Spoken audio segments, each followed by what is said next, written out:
I'm gonna go ahead and start the time to start the recording because it don't matter.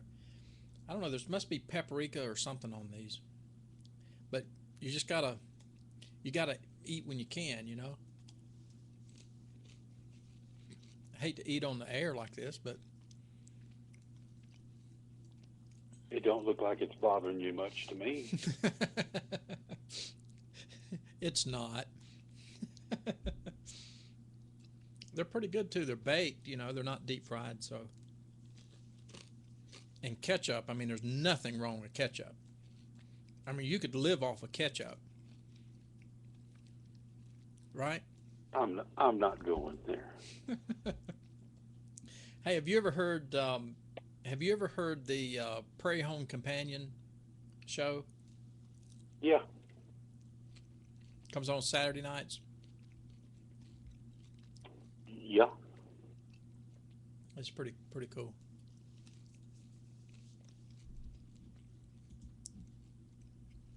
Um, well, all right then. Let's get started. And it's 7 o'clock. And so let's start with a word of prayer, and then we'll get going here.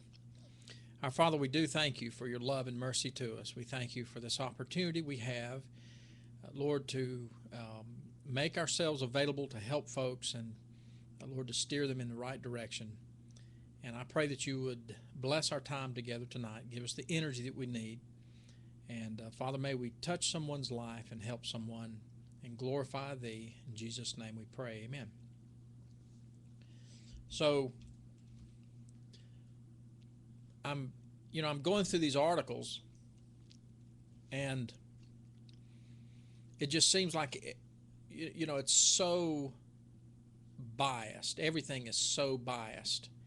And you asked me earlier if I'd talked to my brother about the ministry or anything, and actually I did. I was telling him that um, what you see, and we'll talk about this a little later, but what you actually see in these ads and excuse me in the headlines and in all these articles is that addiction recovery. And we've been talking about this for what, I don't know, 2 years or 3 years or more, probably even longer than that. That addiction recovery is really a growth industry. Right, right. Um, It we're going to talk about this probably a little bit later on too, but that's one of the reasons that in the 70s that the medical profession and CDC, if I've got it right, did go ahead and declare that alcoholism, drug addiction was a disease, and the reason they had to do that is so that insurance companies would pay for quote unquote the cure. Because if right, it stayed, if it just stayed, the way it was, even an illness, it just couldn't, it didn't fit the form for everybody to get paid. right. There you go. Follow the money. Yes, You know, exactly. I mean, you can do that in anything. Follow the money, and you know the motive immediately. Um, but I was looking at some of the different articles and things, and I was looking at this article. It's called ChooseHelp.com, and the article is called Court Ordered Drug Rehab and Addiction Treatment. And as you know, we're working on and developing a program that fits that court ordered. Um, I mean, we have programs, of course, already, but we want to meet the people where they are, and that's one area that right now we're not actually meeting that need, and we want to continue to look at areas that we can develop and meet the need of those people, because this group of people, and I'm talking about, for instance, first-time drug offenders, people that are going through the court system for the first time, and they're getting this deferred judgment, whatever it's called. I'm not sure that that's what it's called, but they have the option of going through a program rather than going to jail, and I'm all for that. I think our prisons and jails are so full now that there's no way that we can just continue this punitive response. And like you and I were talking about earlier, that the government is changing its philosophy and it's looking more at treatments and recovery. But anyway, well, again, let me stop you just for a second here. And you know this, I know you do, because I think I really even got the information from you. But I remember this. Richard Nixon inherited a very unpopular war. Right. And it was a war that, McNamara and all the rest of them, Westmoreland and all of them, knew that once Congress got involved, that they could not win that Vietnam War. And as a matter of fact, they didn't even call it a war. Right. But he was, and I may be wrong, but I think this was in his first term, and he wanted to do something he knew he could win at, or he thought he could win at. And of course, he's just as misinformed about this as it turned out that he was with the Vietnam War. Right. They declared war on drugs. And again, we'll go into more detail about it, but this whole thing about government being involved in drugs and everything, it's just a moneymaker. It's control, and they that's when they started to do the enforce mandatory sentencing and all that, and you don't. I'm from Tennessee, and you don't. You can bust up all the stills you want to, but if there's still a big demand for whiskey, somebody's going to be making it. Right. And, that's just the whole thing about it. We're approaching this, and I know this is what you're fixing to get into, but we're approaching this from a biblical stance, that it's not a disease, that it is just sin, and our first thing that we have to do is to get the Christian educator, the pastor, the associate pastor, the youth pastor, people that want to get involved as far as helping addicts. We have to get them in the right mindset. Right. That the war on drugs is actually the war on sin. Well, they're not going to acknowledge it. No, the world's not, but we cannot use, again, this is how this all started, when you and I were trying to find biblical ways to help people with addictions, and there just isn't anything out there. Right. And there's a lot of things out there, but they're all what, if I just think clearly, or if I just do this, follow these steps or whatever, then I'm going to be okay. And that it just doesn't work that way. Right. Well, so making a difference, is the first thing we need to do to get people thinking along God's lines, not man's lines. Right. We talked about last week a little bit about this, some statistics and whatnot, but the title "Making a Difference" really means more than just making a difference in the simple the simple way of what people sometimes think about making a difference in. I mean, we're looking at making a difference in the whole picture of addiction recovery, not just in someone's life, although if we can make a difference in someone's life, then it's all worth it. I mean, everything that we've done for 10 years is worth it. And making a difference, the curriculum, the program of making a difference, is created to change that thinking to really it was created to do two things. And I know you and I talked about this long before we had Transform Life Ministries. It was like we said last week. It was just a book, and those two reasons were, number one, to change people's thought processes when it came to the cause and cure for addiction recovery, for addictions rather, not recovery. But then the other thing was to bring addictions out of the shadows and addiction recovery ministries out of the shadows and into the light. And I'm creating this presentation currently, working on it. And one of the things that one of the statements that I make in there is that the church for so many years has pushed the addict out of the congregation and into the street. And that's a tragedy. That is a tragedy. Well, And interrupt me all you want to, because I've got a few more of these baked fries that I want to eat. I was trying to help. I've actually been involved in a ministry where we would take folks off the street, folks with problems, and we would take them to church. And a lot of you already know what I'm going to say. We had some members of that church that didn't feel like those people should be in there, and that always bugged me, because kind of look down their nose at them, or oh yeah, and they complained about it. We don't need those type people in our church. And I'm going, well, what type of people do we need in our church? Right.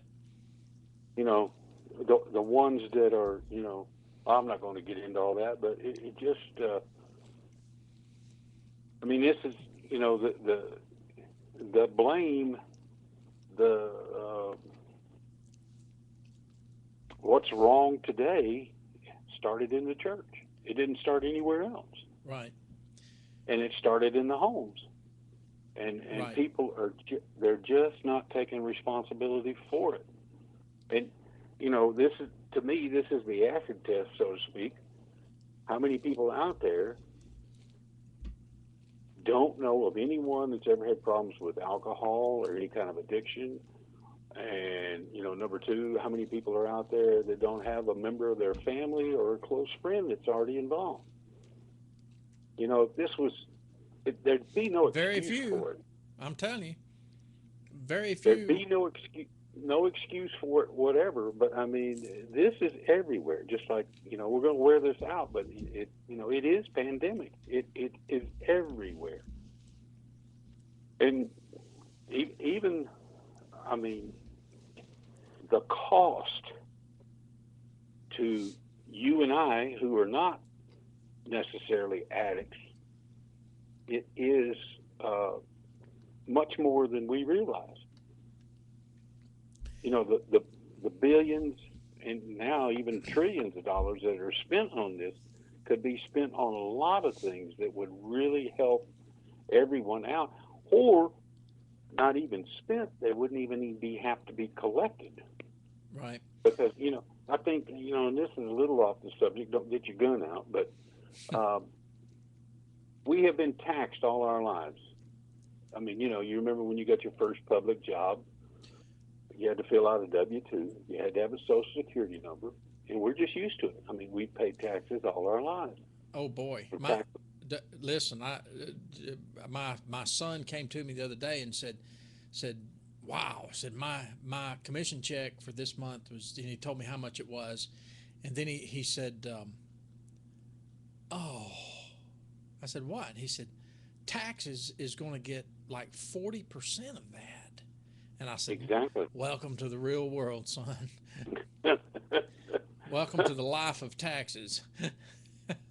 He told me, he said, "I worked so hard for that money." And I said, right. Yep. Anyway, go ahead.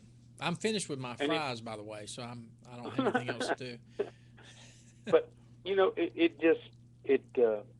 we're off the subject a little bit here, but it just it's just astronomical the amount of money that these, liberal bureaucrats are throwing away.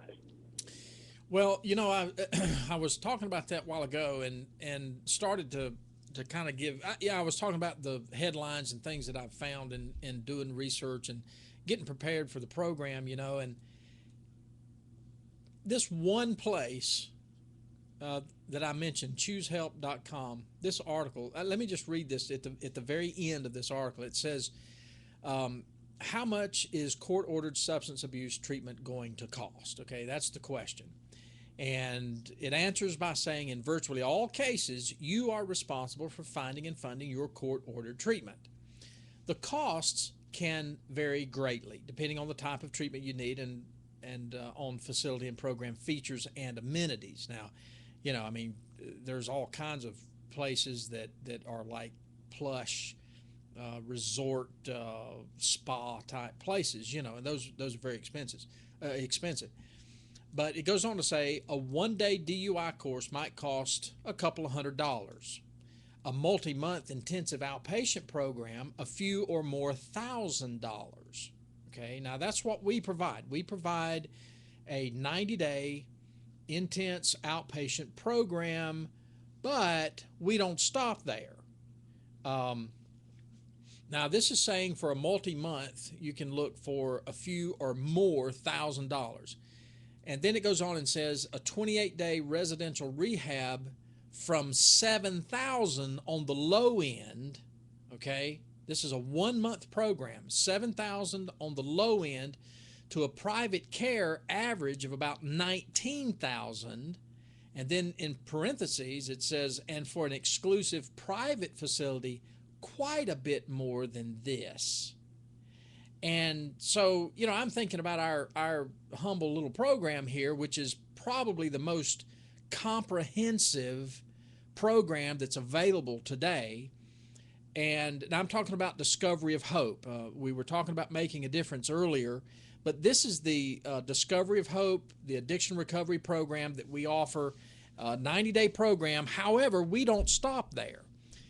We also, with Discovery of Hope, we make available as part of the program, part of the cost, and I'll tell you what that cost is here in just a second. But we also, along with that intense 90-day program, it's 90 lessons and very informative, taking the addict from A to Z, everything, soup to nuts, as they say. Well, on top of that, and beyond that 90-day program, and during that 90-day program, the addict receives a one-on-one personal counselor that is assigned to that individual, and the counselor works with that person one-on-one until they finish that course. After that course is over, we have a 36-month, okay, not a 3-month or a 12-month, but 3 full years, a 36-month program. It's what we call a life renewal program, and the name of it's the Pathfinders program. And so that's included. And then on top of that, we don't stop there. And in fact, for the rest of that person's life, we have made the decision consciously that we are making a commitment to that individual to help them for the rest of their life as long as they need help. And, I challenge anybody out there to do that. Our program, a measly $1,250. You can't touch it with a 10-foot pole. There's nobody out there can touch that at $1,250. It just can't happen. Not and provide what we provide. We have counseling services if they want. If the counselee chooses, we can use Skype. We can do. We have all kinds of technology that's available today. And I think it's important to be able to see the person, at least have a once every week or once every couple of weeks have that interaction with someone. But I'm just saying that in looking at the prices of what's out there, and we're talking about being the growth industry. These programs that are out here are just, I mean, they are literally, uh, in my opinion, okay, and this is my opinion, but I think it's an educated opinion. I think they're soaking people. I really do. Now, Well, that granted, they're nice places. I mean, they're nice. I mean, I wouldn't mind taking a vacation in some of those places. But man, I mean, is that what's needed to reach these people and to help these people be free from their addiction? And in most cases, you know this as well as I do. In most cases, it don't happen anyway. well, the you know me. This is one of my crazy analogies. Um, I I got something wrong, and it's taken control of my life. Okay, uh, George, our first president, later in life, and I'm not calling this an addiction. Don't misunderstand me, but I'm drawing an analogy here. He had some physical problems, so he went to the barber or the physician back then, and they bled him. Right, Okay, right. well, there's been some recent studies that show that uh, and they could be very good or they could be bad, but the body reproduces itself uh, over and over again, blood cells, the whole 9 yards. But they're calling this study stale blood, and they're studying it. And if you give blood once or twice a year, it's actually a very healthy thing because it puts a demand on the body to produce new blood more than just the regular way. Okay. Now, again, this is an analogy that's kind of out there. The programs that I see that are being offered out there, they show you all this peace and tranquility. Actually, one of the higher priced ones, the founder or whatever, who has fought his way back from drugs, and I'm not shooting that down. I do not know, but his first name is Pax, Pax, which is Latin for peace. Okay, Yeah. they want to give you peace, but it would be the same thing to me in a way. If I had something wrong with me, I would go to the barber and say, "Look, just go ahead and bleed me," rather than going to a specialist or a physician. And in this case, I'm talking about the great physician Right. and getting the cure. You see what I'm saying? Oh yeah. Yeah. That's what these things are. They are using you. You cannot. I have not been able to find but one or two that when you actually research it, that they share with you what they're going to do for you. Well, they When all that go ahead. I finished. I mean, and when you log on to Transform Life, you can go through the first lesson. There's nothing hidden. I mean, our way is God's way, or God's way is our way. I'll put it in the right perspective, There you go. and that's what we promote. That's what we want. That's what we know will work. Well, it's interesting that you mentioned George Washington, um, because I'm sure that at that time that was the accepted government procedure was bloodletting. Absolutely. That was that if you don't do that, you're wrong. It's if the all-knowing, all-powerful government, if we don't do it their way, then we're wrong. Really? I mean, tell me how many things a big government has gotten right. I mean, really. When government gets big, tell me, give me what I mean. They just don't. It's there's so much evidence, and I'm not getting off on political stuff. I mean we could if we wanted to, but it's never been right.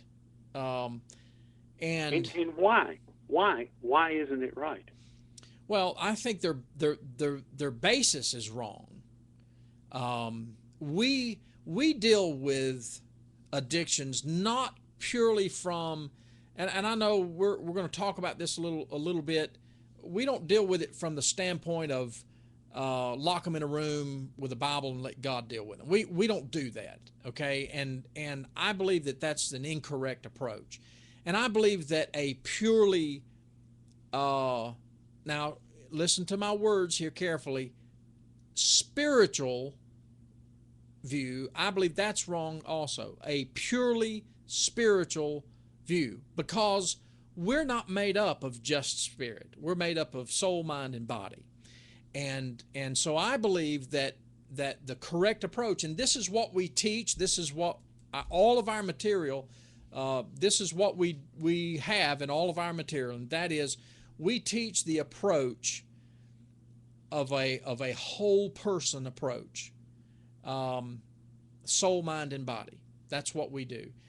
However, we view all of those things purely from a standpoint of God, creation, purpose, accountability, instruction, obedience, and position.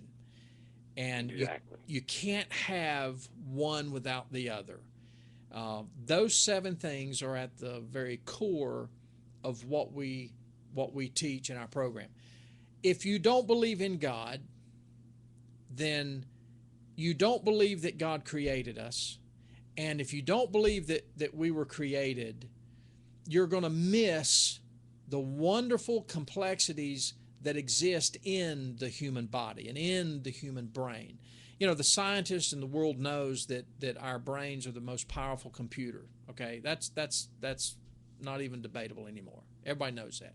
Our bodies are. That's why they're spending so much money trying to duplicate it. Yeah, exactly.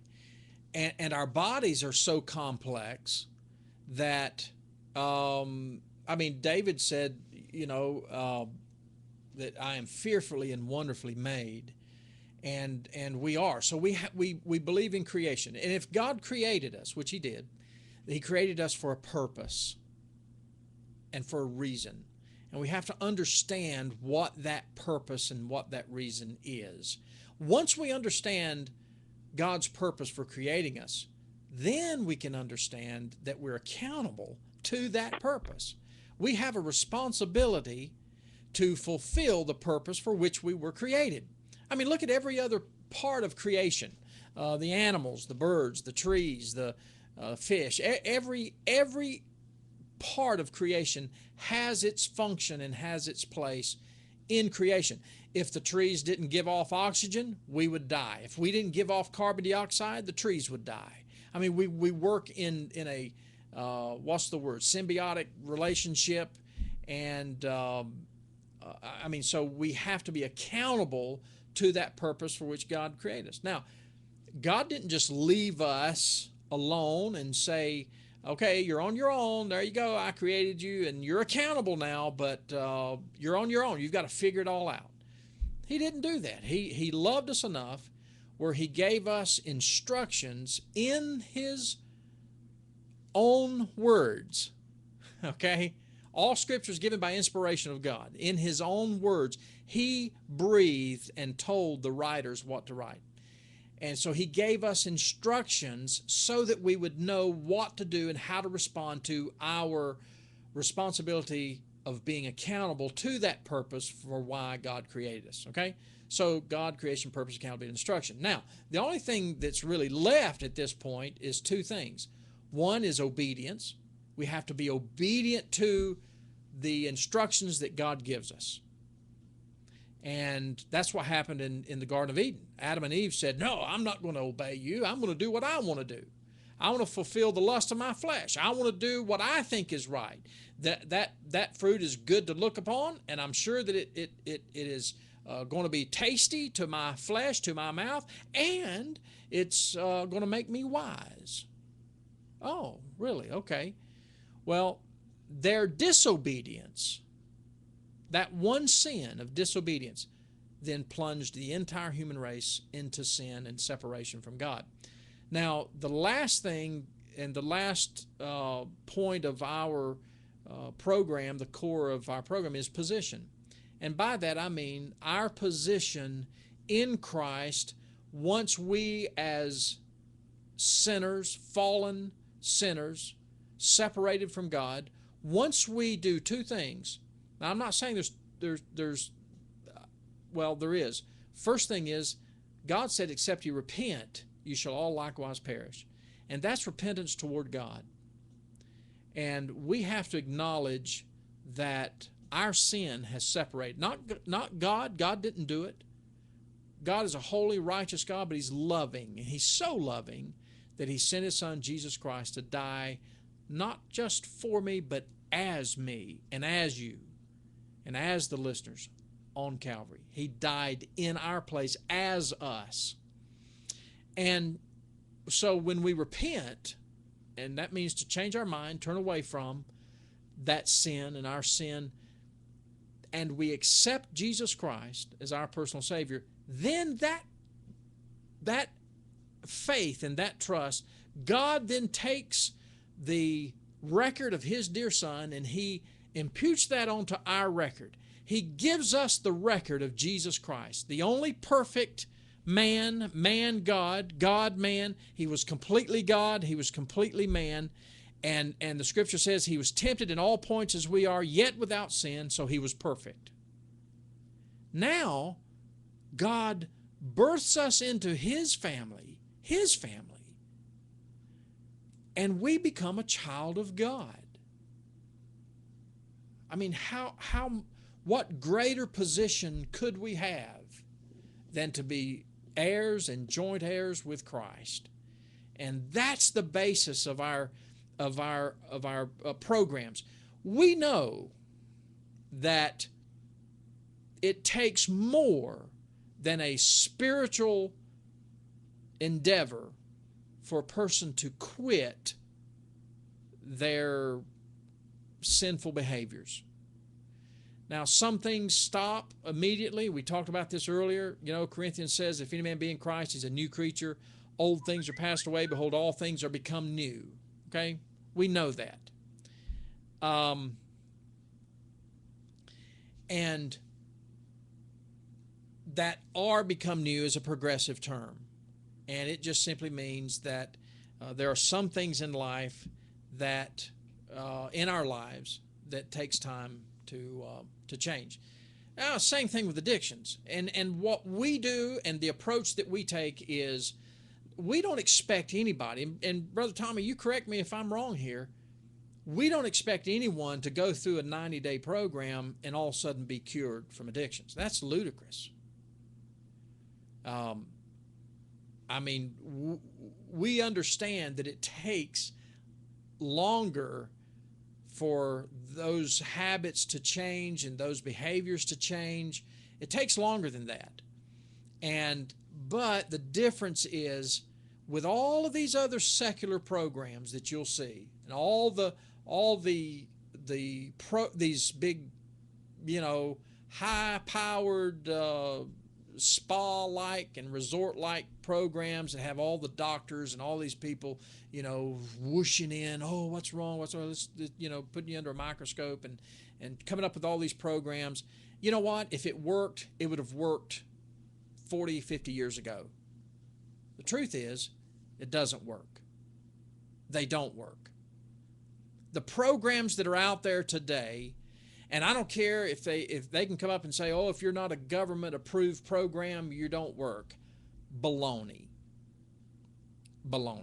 Those government programs haven't worked for decades. And, the truth is, our program works not because it's our program. Our program works because we begin with God and where God begins. And there's so many examples of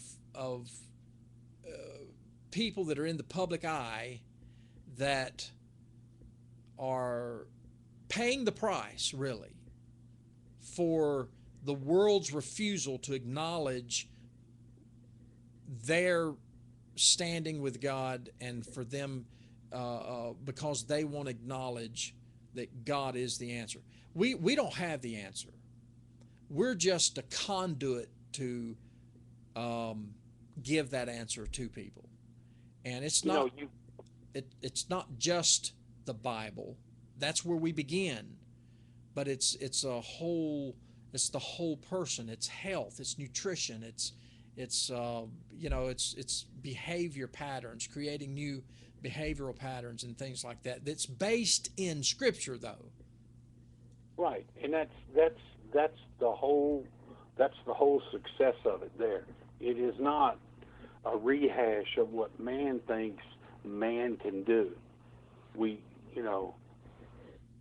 God is the one that has to do it. And people, when you discuss this with them, they'll say, "Well, I just don't see how this can work, because you're not offering anybody anything to come down on, to detox on."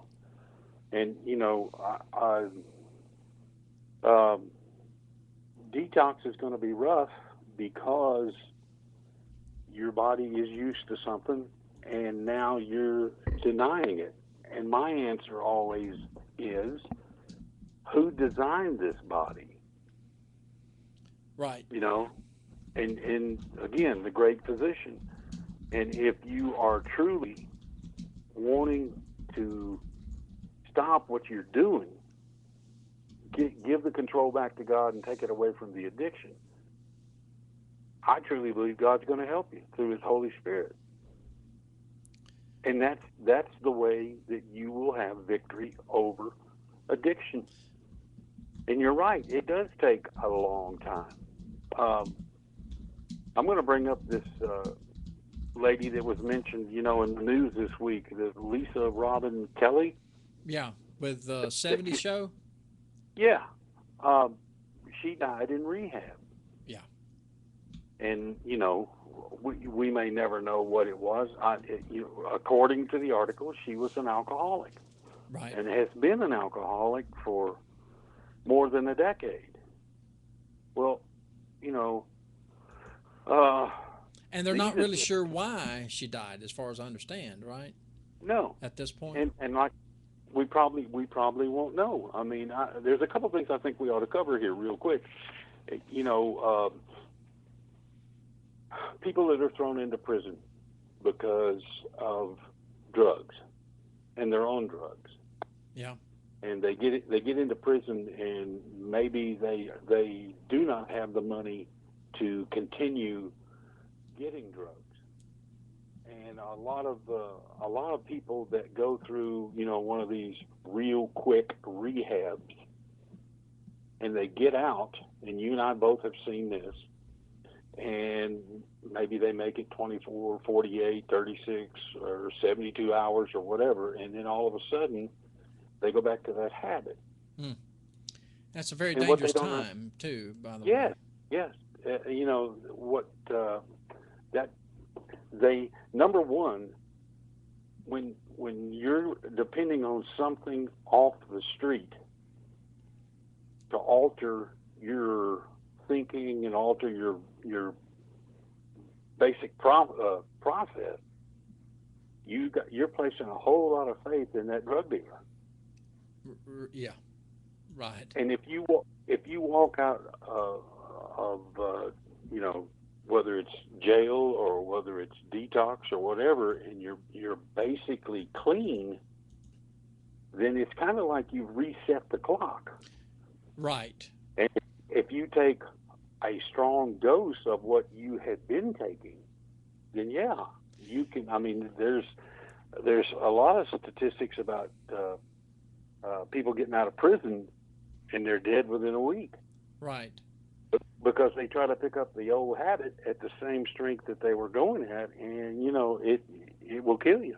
Well, You're- the law of diminishing returns, of course, we know to be the cause of that. I mean, when a person goes through the addiction cycle and they get on drugs, the more you use the drug, the less effective it is, and the more you have to take, and um, the levels that a person takes before they enter prison or come into a program or something like that won't even get them high could kill them afterwards.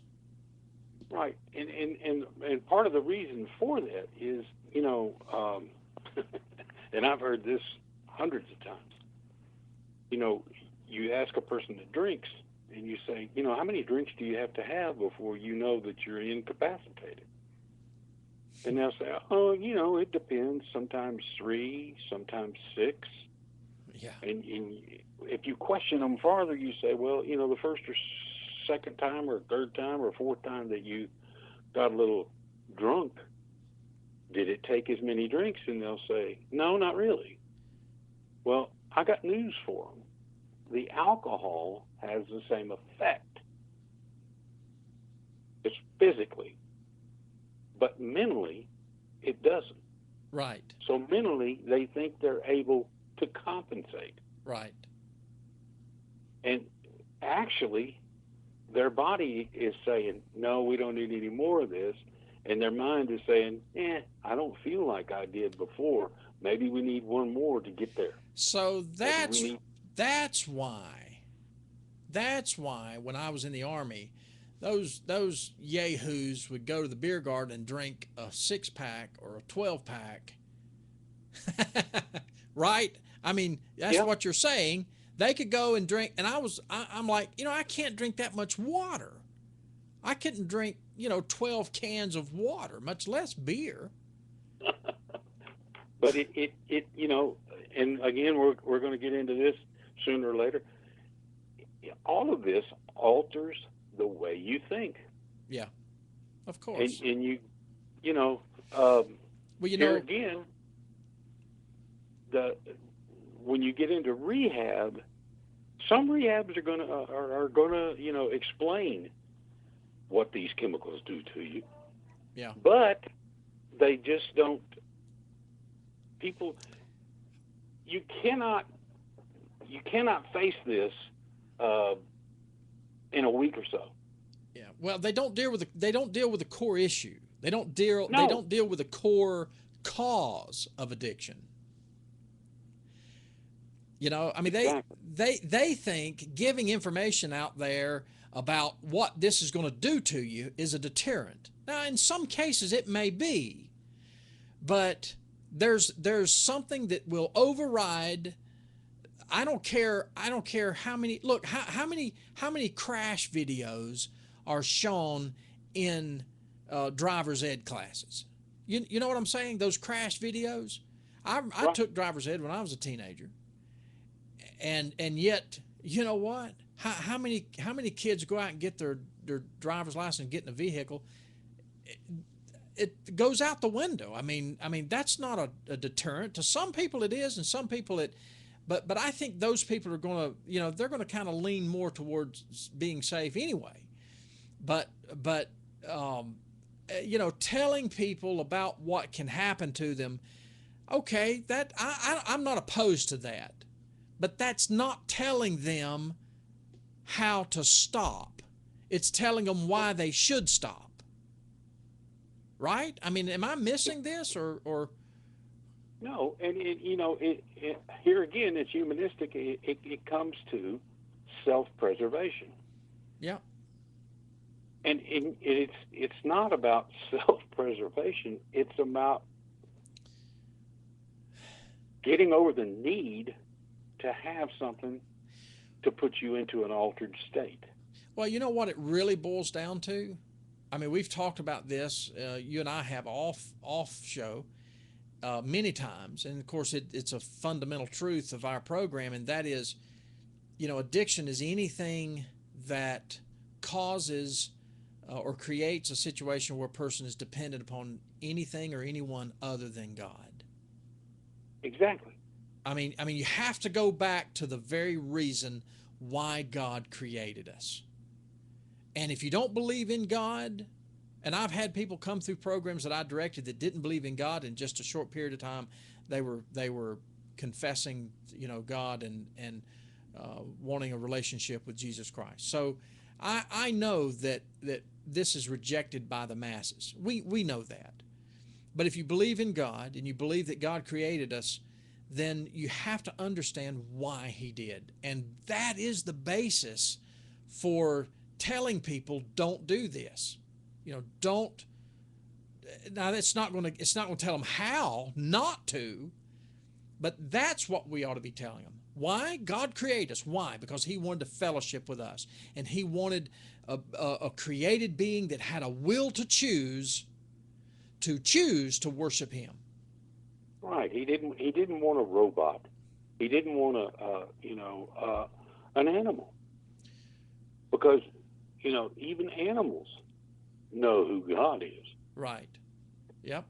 But My mom. Can I share this with you? I'm sorry. I didn't mean to cut you off, but you made that statement right then, and I have to share this. I'll tell you what my dad told me recently. If I don't say it when it's on my mind, it takes me a long time to chase it down. So be patient with me. Bear with me. You mentioned this, that even the animals know that they were created by God.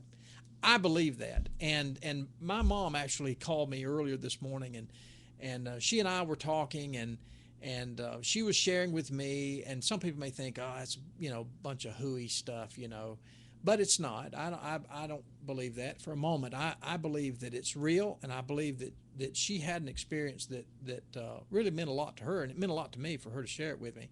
She was sitting out on the front porch and just really having a great time of fellowship with the Lord, and she was talking to the Lord, and He was just blessing her, and she, out in front of their house, they have a couple of trees, and the one tree, I guess, right in front of the house, and there was a little bird in that tree, and she said, you know what? She said, little bird, God created you, and He'll take care of you. And she said that bird, when she said that little bird came and flew across. It didn't stop at the banister of the porch that they had. They have like a front deck with a banister rail around it, and steps off of the porch.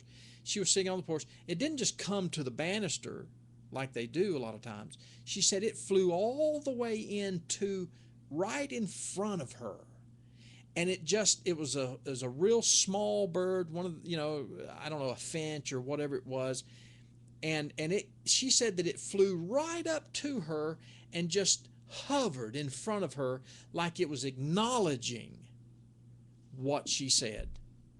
I told her, I said, I don't doubt that one bit. I don't doubt it one bit. Not at all. Not at all. It all goes back to, and I know you were going to talk to us a little bit about, some history on AA and that kind of thing. But the just to kind of see if I can wrap it up here a little bit in a nutshell, the systems, the cures, if they're not God-centered, they're not going to work. No. And things, again, and haven't worked. No. And they have no hope of working because they're motivated by the wrong thing. And it if you will, Mark, go ahead and share with us about what we've found out, here pretty recent about AA and some of the things that are going on. Yeah. And again, this is not to run down, but it's to educate.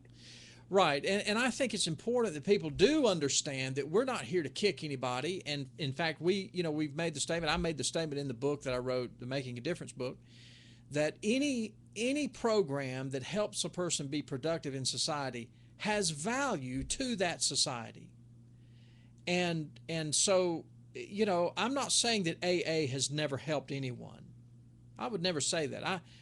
There's programs out there that are probably so far out and weird that even the government would go, or whatever. Even some of these other people, but yet every person is like a snowflake. They're all different, and some things click with some people and some things don't with others. However, when we take the approach that God takes, and we understand that God is the creator, he's the architect, okay, and he is the one that built us, that created us. He knows exactly what we need, and he knows the right way to fix us, okay, if you want to use that term, fix. And we were talking about this young lady that passed away, this Lisa Kelly. And here more recently, Corey Monteith, is it, I guess, and on Glee, was one of the stars on Glee, and some of the things that have been brought out in some of these articles, they talk about, and I'm leading up to the point of why programs like AA and all, why they are not not meeting the need, I suppose, is the fairest way to say that. But Right. this one ad, or this article, that said he received addiction treatment that did not follow government guidelines for effective care and did not provide potentially life-saving harm reduction information. I would venture to say that this guy Corey Monteith, if he had received a phone book full of information, probably would not have changed anything as far as what he did. I mean, just information itself, and information's important. There's no doubt about it. Information is important, but you've got to have more than just information. The other thing that it said was during the years when he was locked inside troubled teen programs, and it talked about how he moved from one program to the other, and I call that being institutionalized. In other words, a person can't be clean or sober unless they're in one of these programs. And perhaps that happened to him. I don't know. And I'm not saying that everything in his past had happened correctly. There were probably some things that went on that should not have went on. But anyway, during the years when he was locked inside troubled teen programs from 1995 to 1998, which is only 3 years, tough love reigned. Well, tough love without God's love is ineffective. It is ineffective. It is cruel. You can't have tough love without God's love. Tactics were aimed at breaking you through physical and emotional abuse, everything from solitary confinement, punitive restraint, and sleep and food deprivation to public humiliation, like wearing signs saying, I am a bleep bleep, I can't say that, I'm not going to, being made to dress in drag, and being forced to scrub bathrooms with the same toothbrush you must use later to brush your teeth. All that stuff's, that's nonsense. No program should ever incorporate those types of behaviors. There's no doubt about it, okay? And again, I'm leading up to a point here. Another quote here from this article. We all know what happened next. Although the intervention did get him into treatment, unlike the one conducted on Cobain, which he's talking about this other guy. Well, I don't even know who that is. But anyway, he said, unlike the one conducted on Cobain, which was followed directly by his suicide, Monteith followed the pattern of the 90% of opioid addicts who are coerced into 12-step recovery and denied an adequate period of maintenance treatment. He relapsed. Okay, I can understand that. And of course, like we talked about earlier, when a person comes out of a program or out of jail, or sometime when they have detoxed or been away from it for a period, of course there's that period of time that is deadly, they overuse or they overdose, and usually it's a combination of whatever the drug is that they're using with alcohol or something else. It's hardly ever just the drug itself.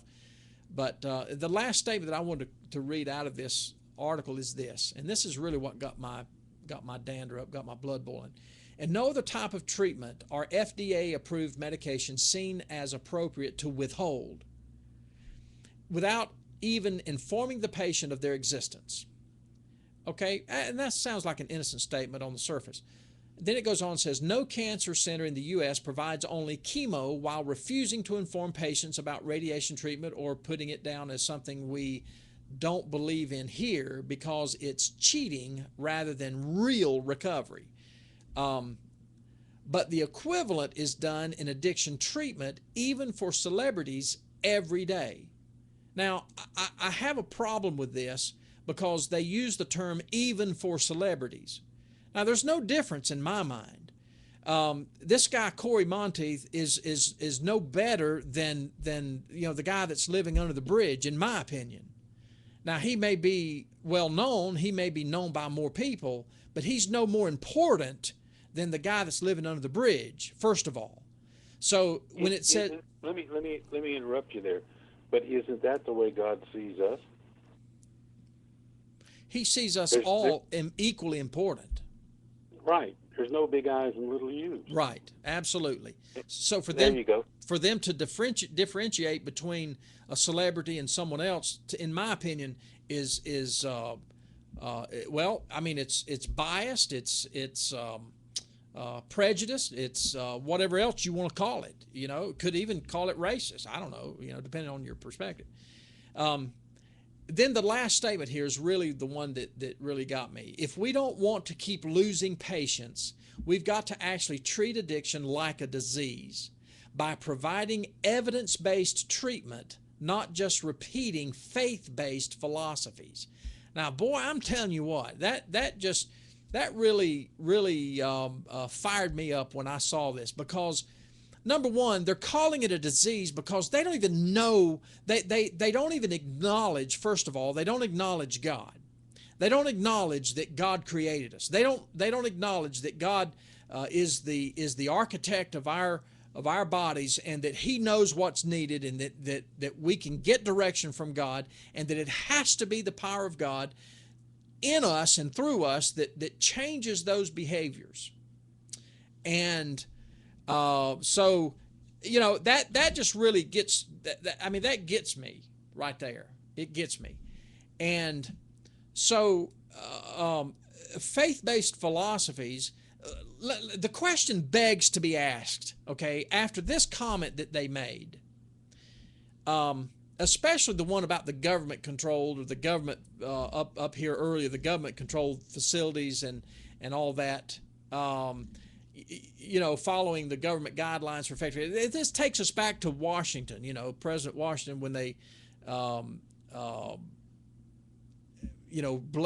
bled him, Oh, well, it must be right because the government is saying it. Well, that's baloney. And talking about faith-based programs and cutting faith-based programs like this is just, it's really an exercise in it's an exercise in idiocy. It really is. I just, it really just gets me when people like this tout their programs, when the proof, as they say, the proof of the pudding is in the eating. What has happened over all these decades and all this research and $1 trillion in research money and fighting drugs, okay, the war on drugs, $1 trillion over 40 years, and the millions and millions of dollars that has been spent coming up with these evidence-based treatment. Evidence-based treatment? Come on, really? What other evidence do you need?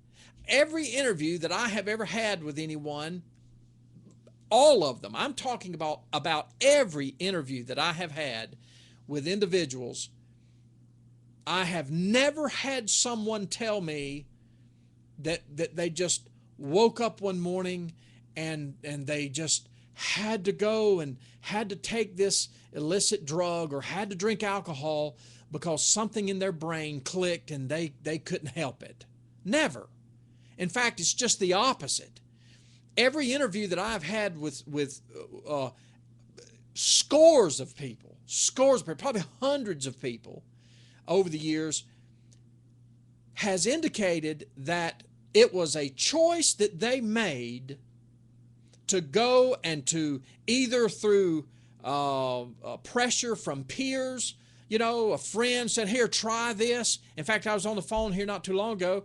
A guy called me and said, man, he said, I'm telling you, I never thought when my buddy offered me this, I never thought that my life would be ruined. He said, he said, I'll tell you right now. He said, I chose to take it because I thought it'd make me feel good, and now I've lost everything. Now, see, that is not a disease. I don't care what you say. That was a choice.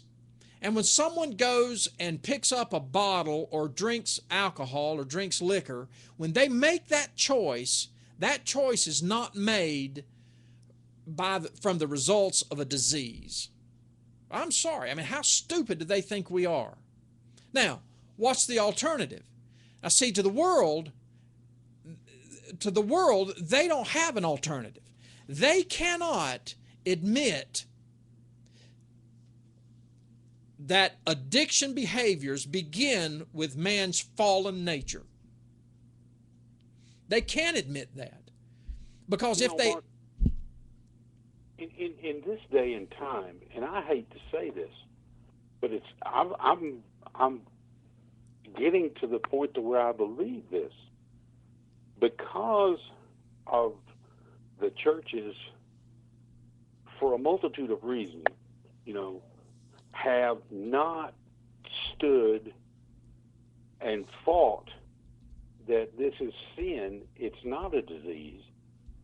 And because the churches have swept it under the rug or passed it off, I shared this with you, and I'm not going to mention any particular denomination or anything like that, but I went to a very large church.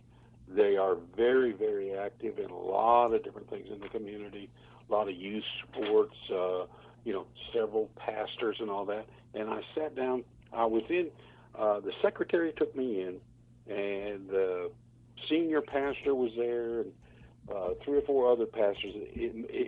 I believe it was just a breakup of a staff meeting. Mm-hmm. And one of the associate pastors took me into his office. Very kind, very nice, understood exactly what I was talking about. And he goes, oh, yeah, when we have somebody that has that type of situation, we send them to the soup kitchen downtown. And, well, that's what I said earlier. They push them out into the street. Right. And I happen to know the guy that runs the soup kitchen, and he has a church there, and he has like over 400 on Sunday. But these are the people that, are basically outcast. And they're, what's going on is a lot of these people, and this is what we're saying, people don't understand why they even have an addiction. A lot of people don't even know that they are rebelling against God through their addiction because they have never been taught that. Right. That's exactly right. And they haven't accepted the Lord Jesus Christ as their Savior. They are living in sin, and they don't understand what's going on with them. Right. And then we say, well, we'll put you in this program. I'm not talking about ours, but of the government. We'll put you in this program. We'll get you all straightened out. Or just simply say, go away. You're bothering me. Go right. away. Let me hook you up with this. Right, like you're saying. Let me hook you up with this government program over here, and we're talking about the church doing that. The church saying, exactly, we'll hook you up with this other program, but we don't want to deal with you. We don't want you in our program. I mean, we don't want you in our church assembly. Yeah. Right. Because you're out of control. And it's a sad state of affairs. I mean, and this is not only with, I mean, drugs or addiction. It is addictions, but the just the behavior of people this day and time, you can tell that they're godless. Yeah. And I'm not pointing my finger at them. I'm not looking down at my nose at them or anything like that. But just you do. I know this happens to more people than me. You're standing in line, somebody cuts in line, or you're in traffic, and people get on the shoulder or whatever, or you're in a very slow moving lane of traffic, and you're going to merge onto an exit and maybe go to a different interstate, and here comes somebody just racing up through there, and they slam on the brakes, and they pull right in that safety zone that you have between you and the car in front of you. Right. You say, oh well, they got an emergency or whatever. No, no, that is very definitely an outward showing of what's wrong with them on the inside. Yeah. Yeah. Well, look, I mean, it's come to a place where, and I say this in the book, the Making a Difference book, by placing more emphasis on disorders and assessments and treatment protocols, and instead of God's Word, we have inadvertently created an environment, even within Christian circles, even within the Christian community, where people are victims of their own behaviors instead of the perpetrators of sinful acts. It's not sin any longer. It's they're victims. Right. And all responsibility and all accountability for their actions has been done away with. And we're all victims.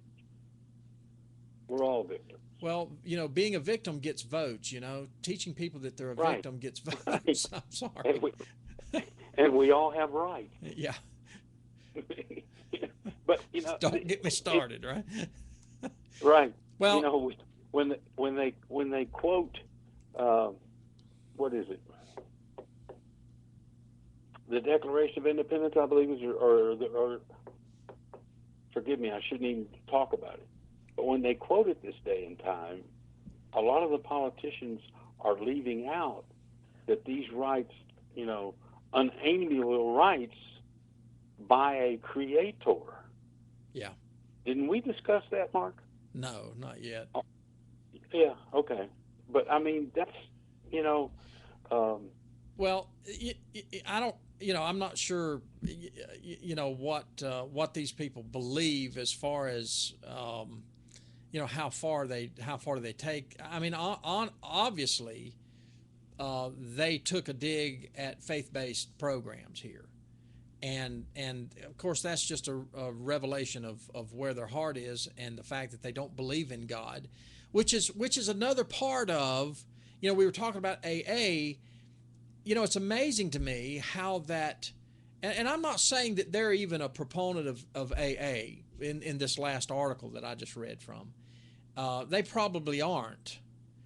But even AA, people say, oh, it started out as a Christian attempt. No, it never did. It never was Christian. Bill Wilson, they may have been, and I'm not going to doubt their salvation. I'm not going to say they weren't saved, but Bill Wilson and Bob Smith, I don't know if they were saved or not, but I do know that if in my humble opinion, if a person really does know God and has a relationship with God, they're not going to allow somebody like this Jim Burwell, who was an atheist, to actually gain a foothold like he gained. And here we've gotten off into the AA now. This guy, Jim Burwell,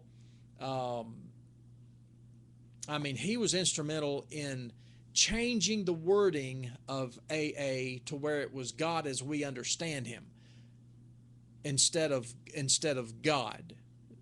See, Bill Wilson and Bob Smith, they knew from the very beginning that they had to have God's help, but yet they allowed, and I think this is a prime example of how if we don't take a stand, the devil will come in and he'll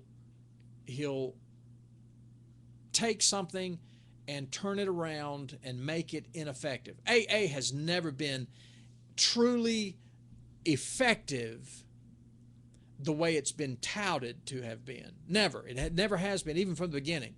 We talked, I think, let's say it this way, Mark, and you can disagree, but AA, Al-Anon, 12-step, all of these programs that do not follow God's way are not going to be successful. No. That's right. That's the straight and narrow I agree. right there. Right. No, I'm not saying no that I don't agree. I'm saying no, they won't. You're absolutely right. It has nothing to do with you. It has nothing to do with me. It has nothing to do with Gary or anybody else that's involved as far as transform life. It's not our way. It's God's way. And He is the one that can deliver. And I'm not. I'm going to keep driving that point till you pull it out of my cold dead fingers, I guess you could say.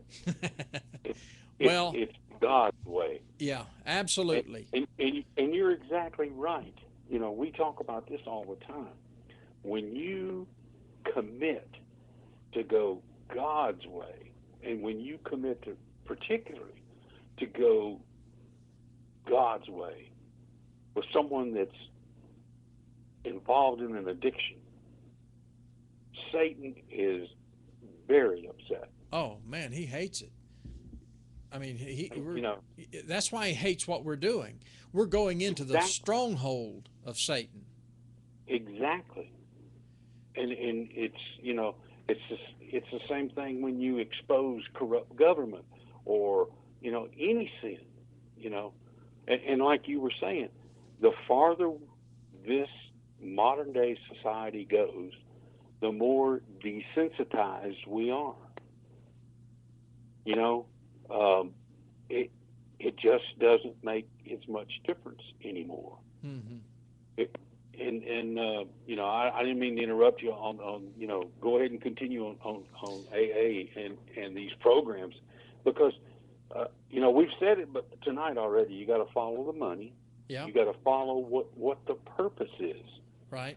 It does pay to read the history of these things. Sure. And to find out who started them and what their motives were and what their motives are today. Well, I'm going to say this, and I'm going to hush up for a minute, but I have been to some main denomination churches and talk with their pastors and ask them the question, Pastor, what do you do when someone comes to you and they have an addiction? We have AA meetings. As a matter of fact, we have 2 different ones that meet here every week, and then we have an Al-Anon meeting. Right.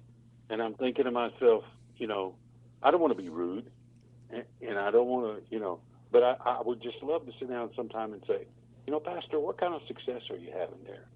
Have you sat in on any of the meetings? What is the basis for their meetings? How do they... What's their goals? Encourage a person to have the strength to, get rid of their addiction. Yeah. Now I'll be quiet. Well, no, I don't want you to. But what's their goal? What is the goal of those meetings? I think the goal of most AA meetings is to have members.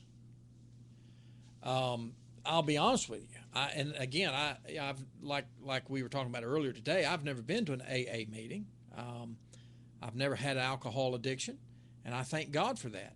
I have been to OO meetings, Overcomers Outreach meetings, which is similar to AA, as a supervisor, But I think the purpose of most of the meetings is to have members. And, you can't ignore the statement that misery loves company either. True. Very true.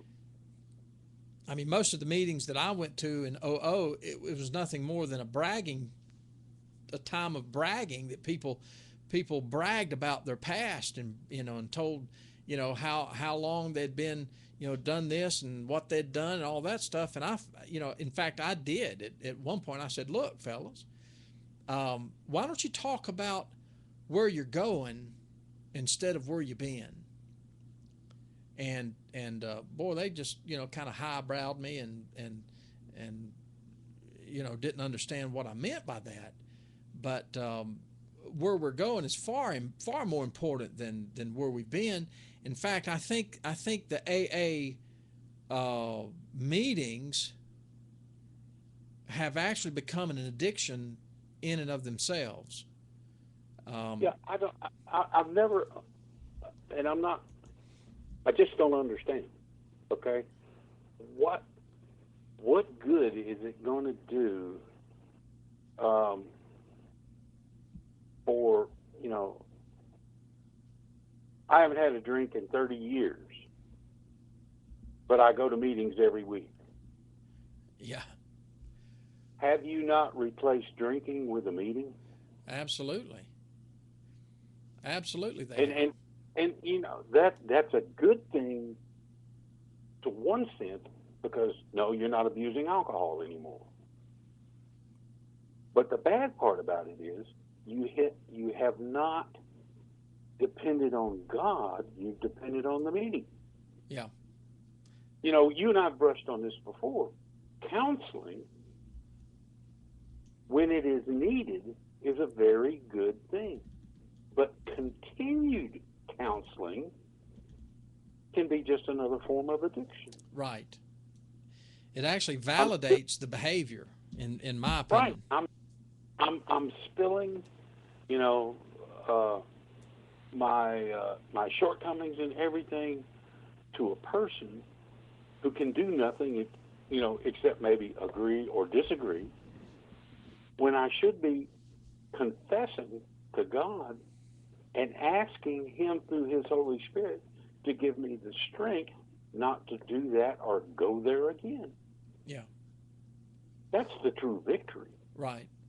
And AA can't provide that. And I'm gonna reiterate the point that AA after how long has AA been running? 50 years longer, Longer. 75 maybe. I can't remember the exact time period, but after so many decades, let's give them the benefit of the doubt. After 5 decades of Alcoholics Anonymous, after 4 decades of war against drugs, and by the way, it was 1966, I think, when Nixon, or excuse me, not Nixon, when uh, the federal medical people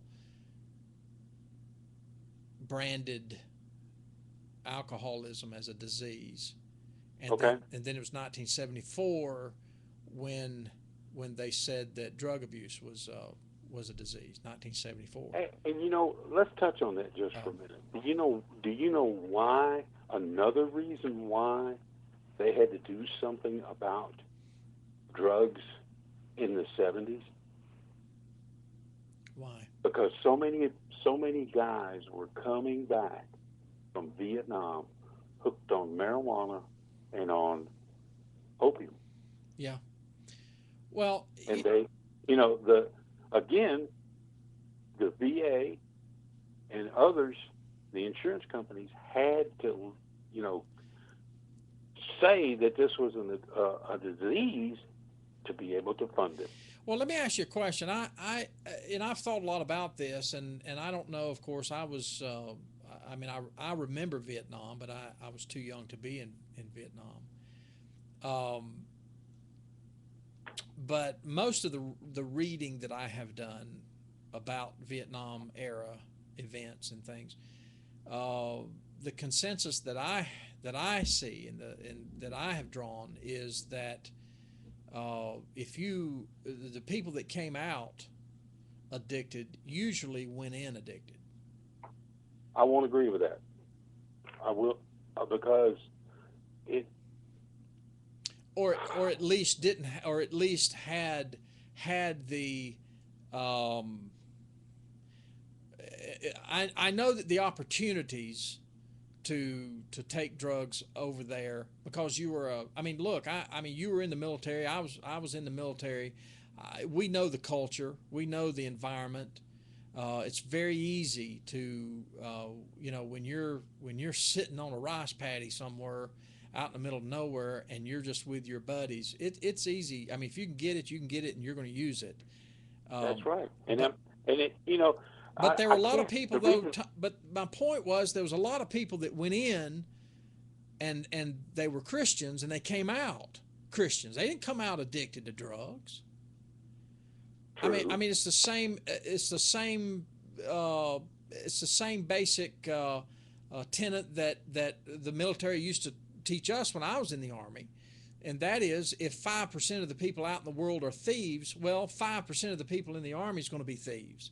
So don't leave your locker unlocked, because it's the 5% that's going to get you. I mean, to me, it just made sense.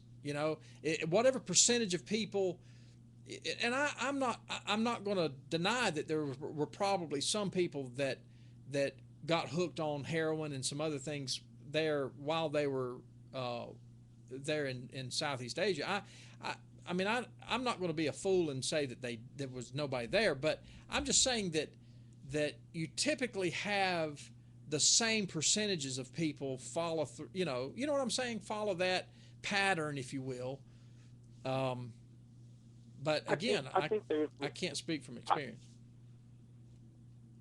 You know, you can speak from experience on this, and you brushed right by it. There were and this is this is really kind of falling into the next point we want to make. The causes for addictions. Uh, you're lonely. You're Yep. away from your family. Yep. Um, the difference between then and now is you were drafted. You didn't have a choice. I mean, I was in college. I made a mistake in my freshman year. I let my grades go lower than they should have gone, and I lost my deferment, and I was drafted, and I ended up in the Navy. And whether you're in the Navy, the Army, the Air Force, the Marines, whatever, Right. Coast Guard, Didn't all of a matter. sudden you end up in the company of strangers. And some of those strangers are, yeah, they're saved. And I, in my experience, I was on a ship, and the ship's company was like 210 people. And I doubt if there was 25 of us on board there that were saved, maybe 50, Mm-hmm. but the rest definitely were not. And, another thing, not making excuses, the world does not view drugs and alcohol as the United States does, Right. particularly in the 60s and 70s. And in a lot of places, it's not illegal for a lot of the drugs that we say are illegal. Yeah. And it was the whole cultural thing. I think one of the biggest things is, when I came back to the United States and pulled into Jacksonville, Florida, and went to the airport in my uniform, I was not accepted very well at all. Hmm. It was not a popular, again, war, okay? Where today, at least we've kind of got it straight. When these guys come home and these girls come home, we do treat them like heroes. That played a big part of it right there. When like you said, when you're out there on that rice paddy, or I remember one of the loneliest days I've ever had in my life. I was on a carrier, and I was up front where at the hawse pipe where the anchor goes out, and I was away from home, and I had no control. And it was just a very lonely place. And if I hadn't had God, there's no telling what would have went on with me. Oh my. Yeah. I mean, you're making memories pop up in my head as well. I mean, it was just all around. It was everywhere, and sailors and soldiers have that reputation. Yeah. But the point I want to make is, when you send a soldier to war, the mission is to win the war. Well, we never had that mission in Vietnam. We were over there as a police action. And when the Congress and everybody else took that away, and people were still dying left and right, I think that had a lot to do with it too. In other words, if you were saved, backslidden, or not saved, you really had no purpose whatsoever.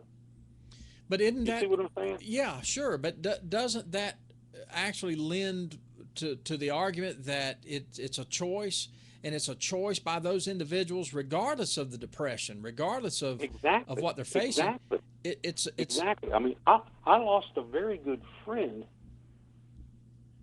because, and this was tragic. I mean, this young man talked about his family the whole time we were at sea.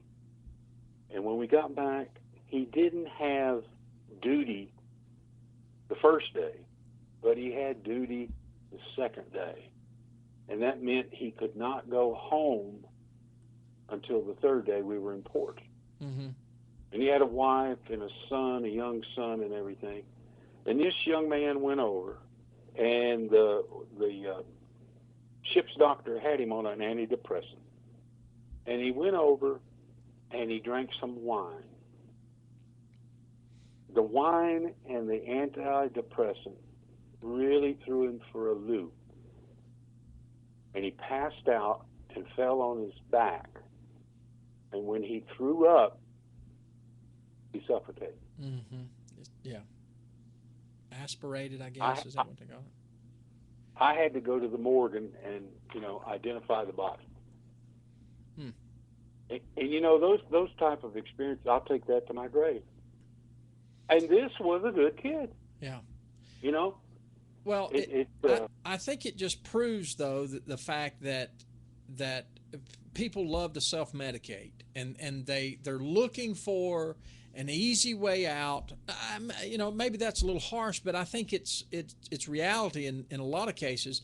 They're looking for an easy way out of reality. They're not wanting to look to God and look where they can actually receive strength. I mean, you and I both have had circumstances in our life where, had we not been a Christian and received the help from God, there's no telling what would have happened or what we would have done. So why is it different for other people? I mean, if what these people are saying is true, and it's not true, okay, we know that it's not. But if they can just stop for a moment and think, number one, and let's go back for just a second, okay? Okay. It's been 50 years. We've had 50 years of AA, or plus 60, 70 years, whatever it's been, of AA. We've had 40 years of drug war. We've had $1 trillion spent in the drug war. We have millions of dollars every year in what do they call, what was it a while ago that we were saying, the evidence-based treatments and all that stuff. I mean, we've had how many decades and how many millions of dollars spent on all of this stuff, and yet addictions are still at pandemic levels today. I mean, come on, how much do they really want us to keep? I mean, I can tell you, I can answer my own question. They want us to keep giving money. They want us to say, oh, the problem's just horrible. It's terrible. Never mind that we've spent the last 5 decades on this and we still haven't come up with a solution. Never mind all that. I mean, it's working. It's evidence-based. It's got to be. I mean, all these big words and everybody with all these degrees after their name, they're saying that it's a disease, and yet, we've have AA, supposedly the number one. I mean, sadly, even Christian programs have adopted this 12-step nonsense. Exactly. It sounds good, but it's all humanism, and all they will Yeah. ever have is what they can do for themselves, which the evidence proves is very little. And until they recognize that God is the answer, and until they recognize that godly principles and a systematic teaching of godly truths and of biblical truths is the answer. Now, those biblical truths take in a lot of things. It takes in nutrition. Go over to Genesis 1, verse 29. That settles your nutrition for you. In fact, I'm a big guy. And I'm strong and stout and have always been stout, but I've got a little extra weight on me. And guess what? I'm going back to Genesis 1:29. And why can't everybody else? That is a biblical perspective. I'm not talking about just faith-based philosophies here. I'm talking about biblical philosophies. I don't care about, you can call it faith-based or call it whatever you want to. Yes, we are a faith-based, Christ-centered, biblically oriented and directed program. That's what we are. But we deal with much more than just, some little man-made philosophy somewhere. Another reason that they went ahead and classified this as a disease. If you have this classified as a disease, then you have a ton of variables. Okay? Right. My grandfather was an alcoholic. His number 2 son was an alcoholic. My dad had trouble with alcohol, but through the grace of God, he got through it. So did my Uncle Robert. So why am I not an alcoholic? Why are my 2 sons not alcoholics? Right. There you go. They've got the bad gene. Yeah. I got to say this. Bad genes have always been to me about the 4th time they wore them to school and wore the knees out of them. Yeah. But that's fashion now. Yeah. Oh, yeah. It sure is. But, well, Mark, let's talk about this. We hit it with the, here again, why do people get addicted? My buddy there in the military, he could, and I'm not, it hurts me to remember I could have been more of a friend to him and realized what shape he was in. And maybe through God's grace, through God's word, through God, could have prevented this. Yeah. But, he was taking a pill to overcome a problem that God could have helped him overcome. What he didn't realize was there was a real danger with these pills, even though they were just very mild antidepressants. But there was a real danger is that, he mixed some other kind of medication or alcohol with it, okay? And you know what I'm leading up to? We're talking about addictions where people also get hung on, medications. Mm-hmm. And prescription drugs are the number one now, has surpassed marijuana with the most, the most used, most abused. Most abused, yes. The most abused right now is prescription drugs. It's no longer marijuana like it used to be. But go ahead. And most people do not understand what these drugs do to you. They don't understand that they alter your thinking. They don't understand, just like the soldiers in the Civil War. They didn't have penicillin. They didn't have a way really to keep infection, gangrene from setting up. So what happened if you got a bad wound in your calf? Well, they cut your leg off at the knee. Well, what did they do for the pain? They gave them laudanum, which is an opiate. Yeah. Did they bother to tell them if they stayed on the opiate laudanum very long that they'd be hooked? No. Everybody, the people that had experience with it knew about it. But, did the soldiers? Not necessarily. Well, see, this... And I think... Go ahead. Go ahead. No, go ahead. I think it's where, you know, a lot of, I don't know, I can't put a percentage on it, but I think a lot of people get trapped with medication and they don't understand what medication is doing.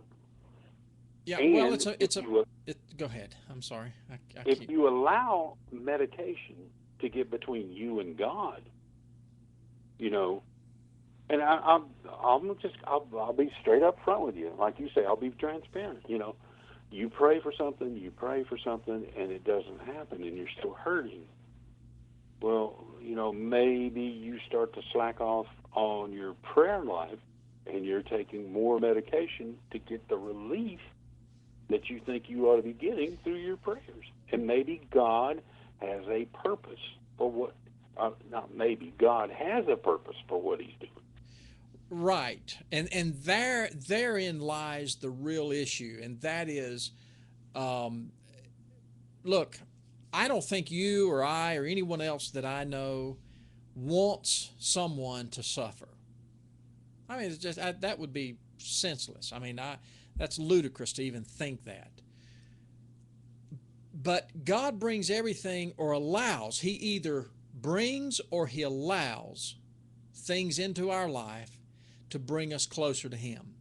Because again, as we said earlier, His desire and His purpose is for us to worship, and for us to fellowship with Him, and for us to worship Him. And He says that over in John, I think it is, in the New Testament, in one of the Gospels, I forget right now, but He says that He is searching for such to worship Him. And that's what salvation is all about anyway. Salvation is not just so people can go to heaven. I mean, everybody wants to go to heaven, but salvation is about God providing a way for the creature that He created and loves with a great love to bring them back in fellowship so that they can worship Him. But nobody wants people to suffer, and you're touching on something that I think is very important, and that is people have to realize and recognize, just as Paul did when he said he prayed 3 times and asked God to remove that thorn from his side, whatever that was, a physical ailment, could have been a buffeting of a evil spirit. It could, we don't know exactly what that could have been. His eyesight, his short stature, whatever. Well, I don't think short stature would have bothered him, but whatever it was there. And God told him, my faith is sufficient for thee. And there is the problem. People are not looking where they should look for help and comfort and for the grace. It's just like we talked about, I think, in the first show, that most people want God to remove all the obstacles from them. Most, even Christians, want God, like Moses, going down to see Pharaoh. I'm sure that Moses wanted God to just kill Pharaoh, and so we want God to kill our pharaohs. Well, it's not going to happen. What we should pray for is for God to give us the grace that's needed to endure and to make it through whatever that time is. Now, am I against medications? No, I'm not against medications. I think in some cases, perhaps extreme cases, that there are some individuals that could not function without something to knock that edge off. You know what I'm saying? So that they can function. There's some people could not function. In other words, the pain would be so Well, severe they couldn't function. I right, understand but that. you got to. I mean, we all have our aches and pains. We all have, uh, lack of a better word, maladies that we live with every day. And, part of that is original sin. These bodies do wear out. Yeah, They do cause pain. yeah. But most of this we bring on ourselves. Well, my wife, she reminds me a lot about pain medications and stuff, and I don't take medication. I don't like it. I'll every once in a while I'll take an aspirin maybe. Just depends on the situation. But she my wife's an RN, as you know, and she's been in nursing for 30 years, and she's very good. She's a director of nursing, and she knows her stuff. I mean, she really does. And I tell her all the time she needs to go on and get her master's degree. But anyway, she reminds me of how pain medication works. If you and this goes back to what we're talking about here. Pain medication will only the body will only use what the amount of pain medication it's supposed to use.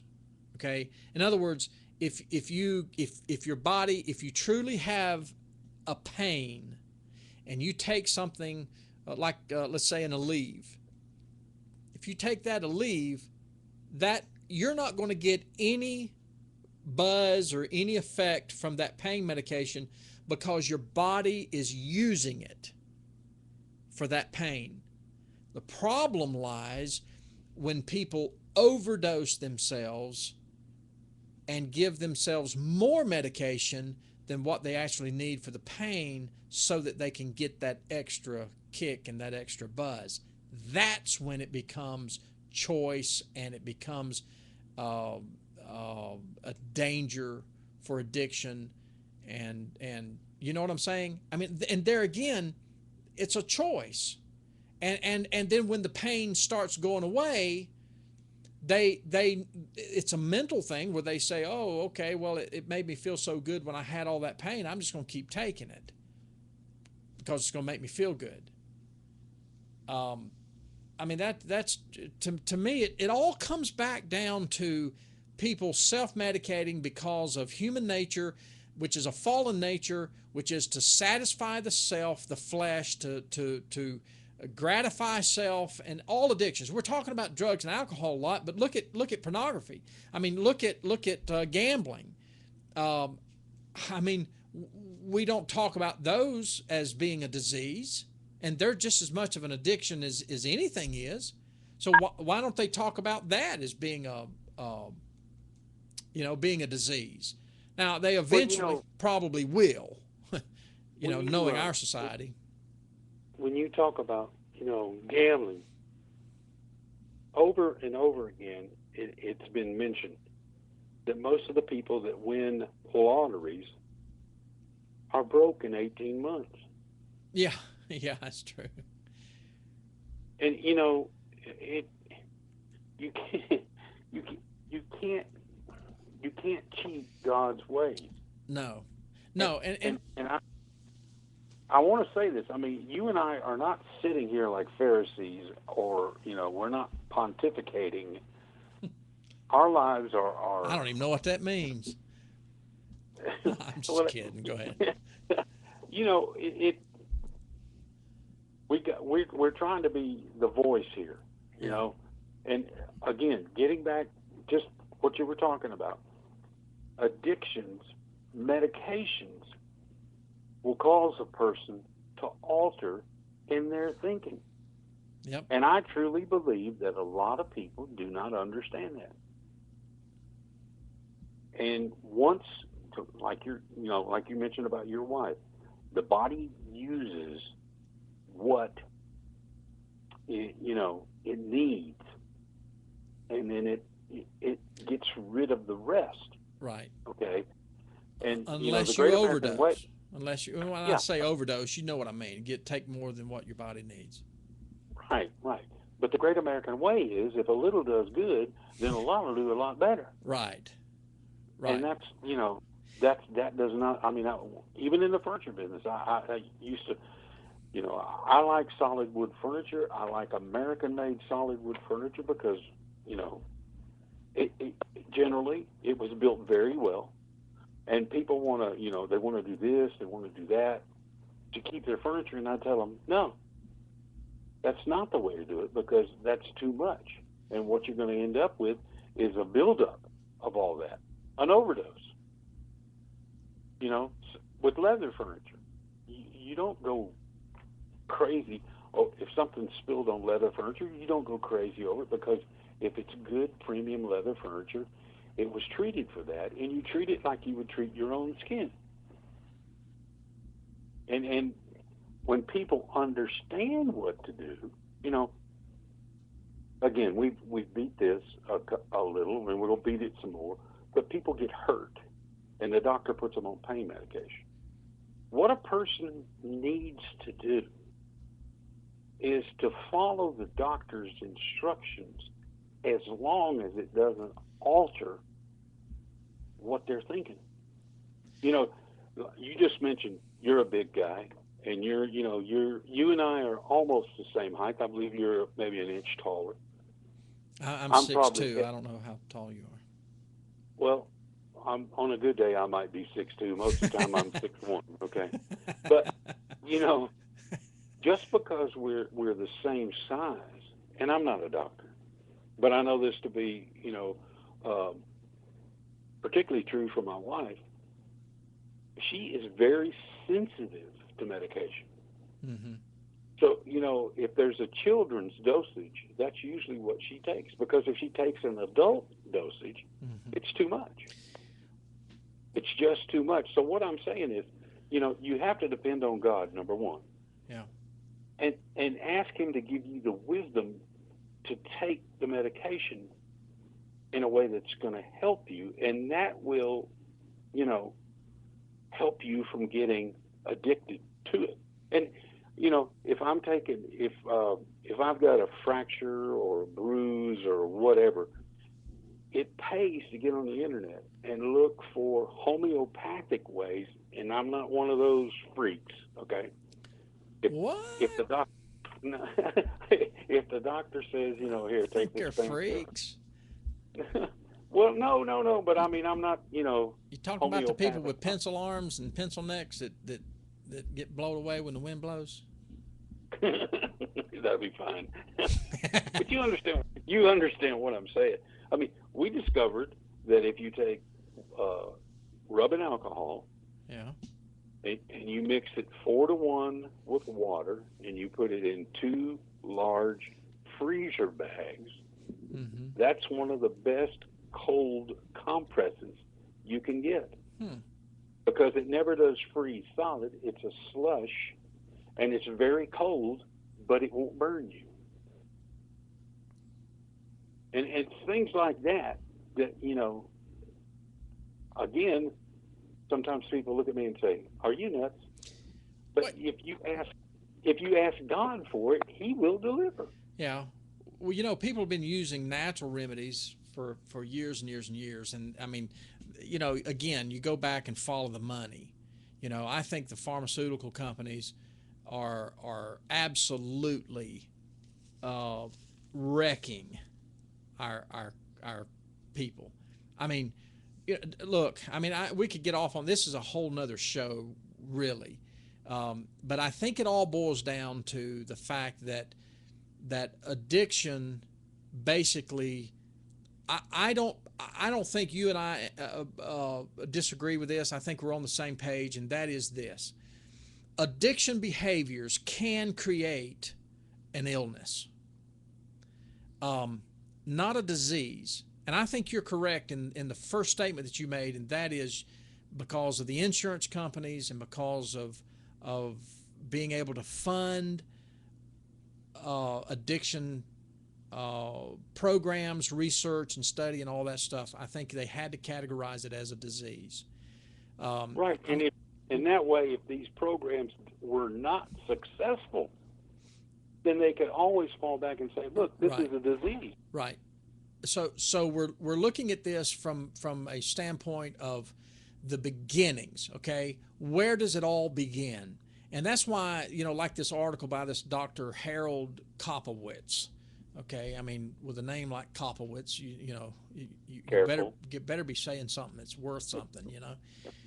But Careful. this guy, I mean, honestly, um, this guy's he's drunk the Kool-Aid. I mean, the article here says drug addiction, stigma paints it as a choice, not a mental illness. Well, bless his heart. Stigma. Well, you know what? They can call it whatever they want to. But the beginnings of addiction in any individual was a choice that they made. And this is what they're failing to acknowledge by choice, I think. And I think they're refusing to acknowledge it because of what you said earlier, and that is they need the money, and it's a growth industry. Addiction recovery, they don't want anybody really to get fixed permanently, because then, look, if we were to, let's just say hypothetically that you and I were to develop a pill that would instantly cure somebody from addictions, we'd be the most hated, sought after. They'd try to kill us, honestly. I mean, they'd try to do away with us. They wouldn't say, oh, we got this great pill over here now, and let's try to get everybody out on it because we want to help everybody. No way. They're not going to do that. Why, they'd be hit men lined up down the street trying to get that contract. I guarantee you. So I believe strongly that this is it is a self-perpetuating what's the word? It's a gerbil cage. It really is. It's just a gerbil cage. They're running on this gerbil cage over and over and over, like we talked about for decades now. They've been doing research, and we're at pandemic levels of addiction. Come on. I mean, you really expect us to continue to believe the things that they've said? Now, you and I know that this is not the answer. Okay, but how do you combat it? And so we're looking at this article here, and it says, it's talking about choice. Okay, Stigma paints it as a choice, not a mental illness. And this choice, he says, is a false one. Drug abuse and addiction. I want you to listen to this closely, because this he reveals something here that you can't help but recognize. This quote-unquote choice is a false one. Drug abuse and addiction are tragic things. Yes, they are. But they are not character traits. Just as depression is a no-fault mental illness, so is addiction. And because I said it, it makes it so. That's kind of the way I get this right here. And just as depression can tragically lead to suicide, so addiction can lead to self-inflicted death by overdose. Really? Self-inflicted? It's all self-inflicted. It's self-inflicted from the very beginning. When someone says, hey man, try a little bit of this, and he reaches over and says, yeah man, let me try a little bit of that, you're telling me that that's a disease that causes that? It's nonsense. It's hocus pocus. They're just trying to. Okay, let me go on. Excuse me. They are both mistakes, profound mistakes, that the illness makes people more likely to make. Wait a minute. Let me reread that again. They are both mistakes, profound mistakes, that the illness makes people more likely to make. But we can, should, and must help suffering young people avoid them. This means tackling addiction, which takes the lives of people every year. But how? How do we do it? How do we tackle this addiction problem? A recent New York Times article tells the sobering story of an Ohio county in the grip of a prescription drug abuse epidemic that has taken the lives of many young people. In the article, Sabrina Tavernese lays out some devastating statistics. In Scioto County, is that in your neck of the woods? Portsmouth. It's down on the Ohio River. Okay. It's like southeastern part of Ohio. Beallsville, kind of in that area? Beallsville? Yep. Okay. Almost 1 in 10 babies test positive for drugs at birth. In Ohio as a whole, overdoses have long since outpaced car accidents as a cause of death. Prescription drug addiction across the nation is now killing more people than crack cocaine in the 1980s and heroin in the 1970s combined. Now, he goes on to say this: I don't have to say that the drugs abused tend not to be medications for diabetes or high blood pressure, depression, or schizophrenia. Really. I wonder why. I wonder why, because if it's a disease, why does that disease know exactly how to pinpoint the drugs that are going to give that person the greatest high? I mean, if it was a disease, you would think that. I mean, isn't a disease non-discriminating? I mean, isn't that the very nature of a disease or an illness or a virus? It's non-discriminating, right? Right. How does the disease know that, oh, if I take the OxyContin, oh, that's the one. You don't want to take this medication for high blood pressure. I mean, really, they expect us to swallow all this stuff. And the sad truth is the masses are swallowing it, hook, line, and sinker. The suggestion is that the declining economy, locally and nationally, has brought on this tragedy, and urban decay and loss of industry are certainly at play. But the article fails to recognize that the root of much prescription drug misuse is untreated mental illness. There we go again. Which not only can lead to drug abuse, but can also be exacerbated by environmental factors like poverty. Anxiety and depression can come unbidden, but can also be triggered by adverse experiences. Here we go again. We're blaming everything and everybody except for the individual. We're taking away the accountability that people should have for their own actions. And we're saying, that's okay. It's all right. You don't have to be responsible for your actions. The government will pay for all the treatments and everything, and as long as we can keep all this in the ether somewhere where nobody really understands it, then we can make these high-powered incomes that we have. I'm telling you, I'm convinced of that, and so it begs the question then, if what we're saying tonight, and we've only got a few minutes here, if what we're saying is to understand truly the cause of addictions, you have to go back to human nature, which you do indeed have to do. And I think everybody that listens and hears this will understand that that is the truth. Most people understand the truth when they hear it. Okay?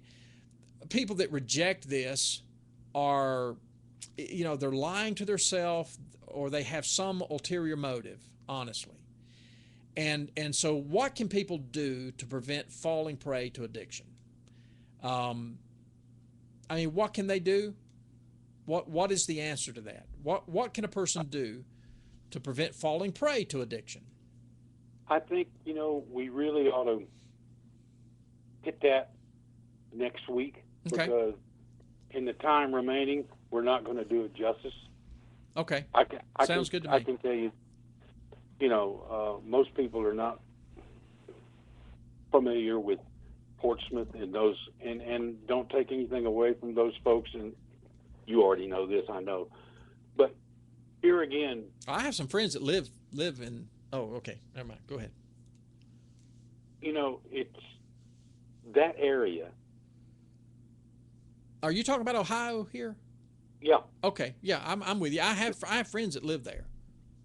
That whole area, Appalachia there, and out from Appalachia, those folks have been,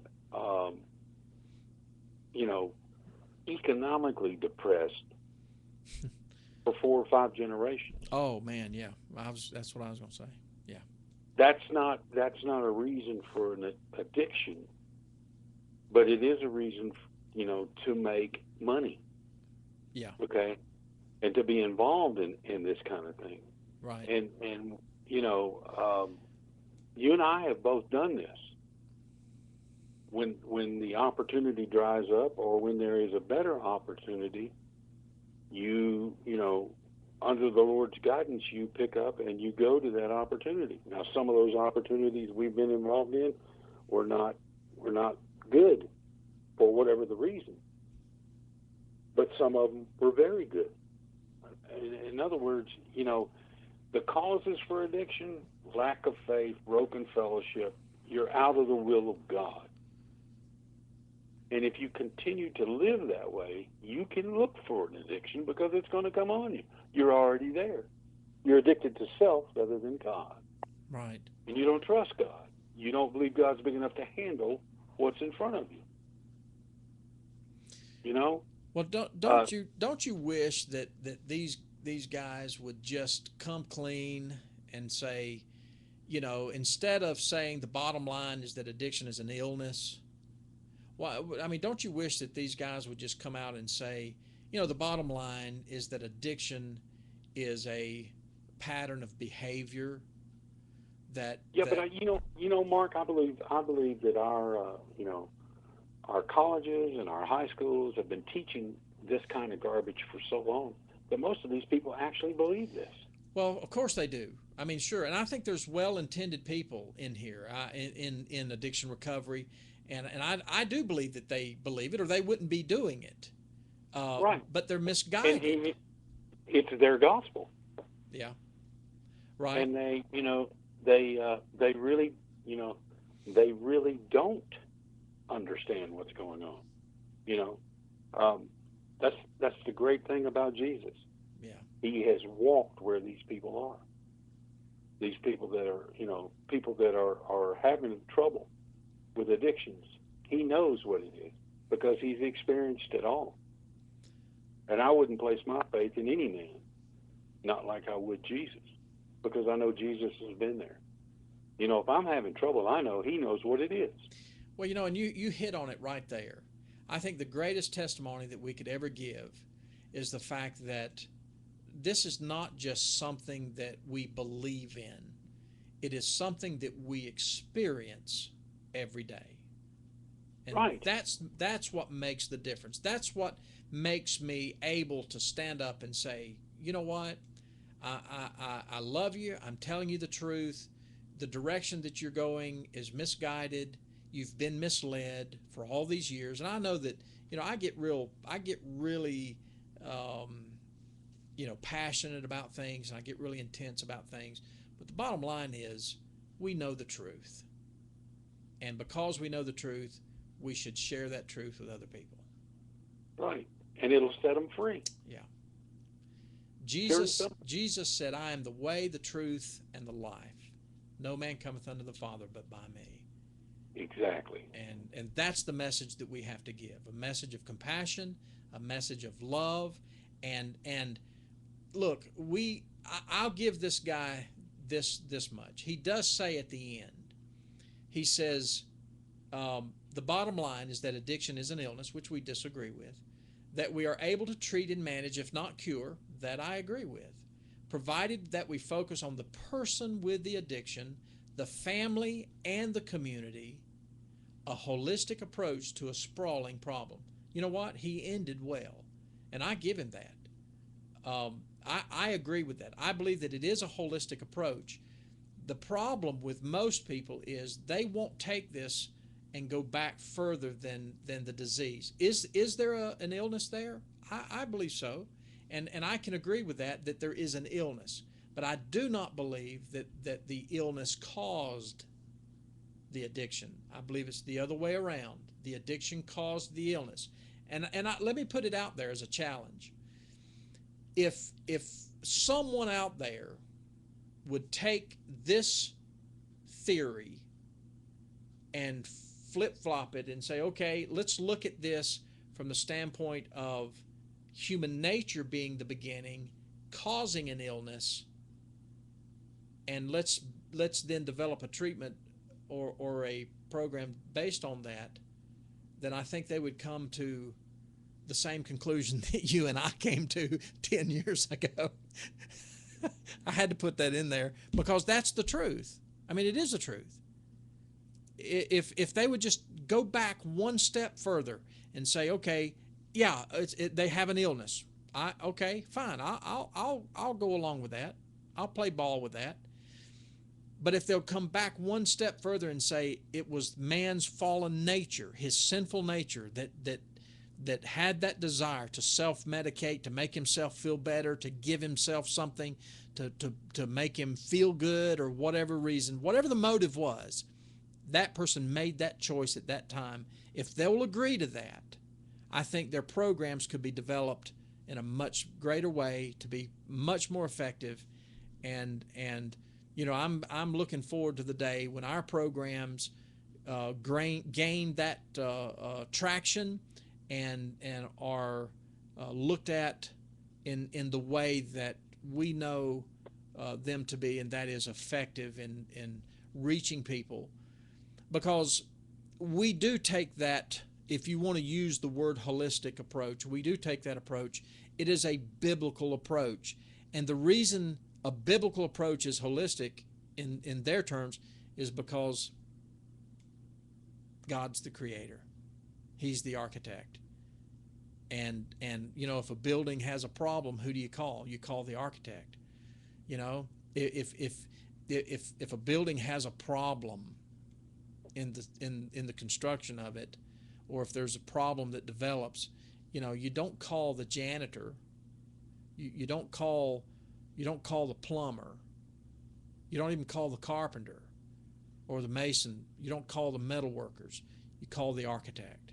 You go back to the beginning. You go back to the drawing board and you say, here's where we must begin. Well, very good night, friend. That wraps it up. I'm looking forward to next week. And again, look, we didn't talk much about our programs, but if you find us online, look us up, www.tlminfo.com, our learning platform at www.tluonline.com, and look at our material, look at what we have to offer. We offer programs that teach and train people how to work with addicts, and then we have a very comprehensive program, a lifelong program, if you will, that we're committed to, called Discovery of Hope, and it's a very effective, very comprehensive program. So write to us if you want to. Just send us an email at mail@tlminfo.com. Again, mail@tlminfo.com. Tommy, good night, brother, and good night, sir. We'll talk again soon. Yes, sir.